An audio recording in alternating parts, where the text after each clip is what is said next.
YTX Yoga Austin, formerly known as Wonderlust, has been open since 2012 and has been a part of the downtown Austin community ever since.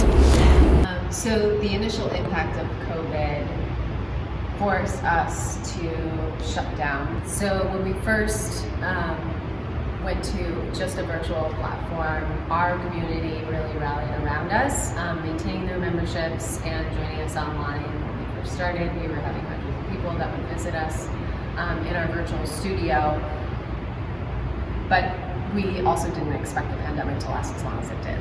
So over that time, we did see a major decrease in memberships, owing to people not being able to come and practice with other members of their community. Over that time, we probably saw a loss in about 50% of our memberships.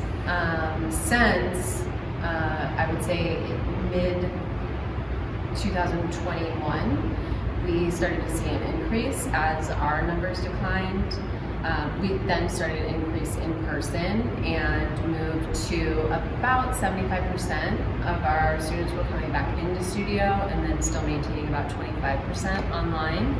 So while we still provide a virtual option for our members, we're seeing about 25% of them or less that are visiting us online now. During the pandemic, they closed like many other businesses and have been struggling to get their numbers back up, but are now thriving. Since January, we've seen a good percentage of our community rejoining in-person classes, and our memberships are rising, which is very encouraging. But we are still at about 40% of our memberships pre-pandemic. In December of 2021, YTX had to close their second location in North Austin at the Domain. Okay, so March 2020, it was like a Thursday, Friday, and we're trying to figure out what's going to go on in the world. And then there were so many calls and conversations Thursday, Friday, and Saturday, and then finally Sunday at like 3:30 p.m. This was the 18th or 19th, whatever that day fell on. We decided to close. I was out in the world living my life, and my phone had died. So I turned my phone on at like 10 p.m. and I had messages about closing because of COVID. It didn't feel real. It felt like, what does that mean?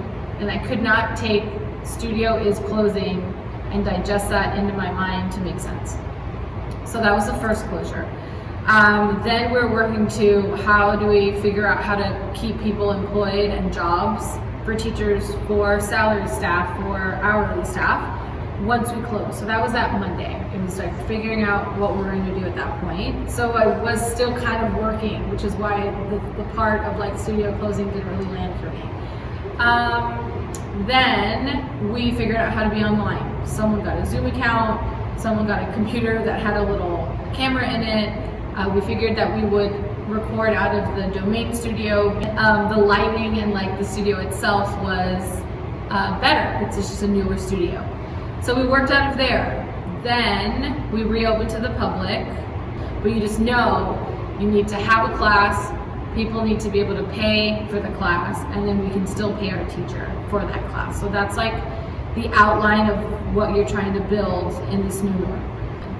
So obviously a roller coaster of emotions, because you're fighting for that space. You're hoping that that space is going to, oh my gosh, I'm going to say bloom and blossom and grow, like that, and have the community back. And the reality of that is we had to start again. There was just so much financial weight on back pay on 2020, on the early January, February, March of 2021, April 2021 when we reopened again, the second time. That month we were open, but it wasn't a financially profitable month for us. So we were just spending money on salaries, spending money on teachers, spending money on our hourly W-2s as well. So yeah, there's an attachment there of sort of rooting for us to come back, But then when you have to come to the realization that you're just bleeding at this point, and then finally saying, like, we can't do this, it's not going to work, it's hard. But you try again.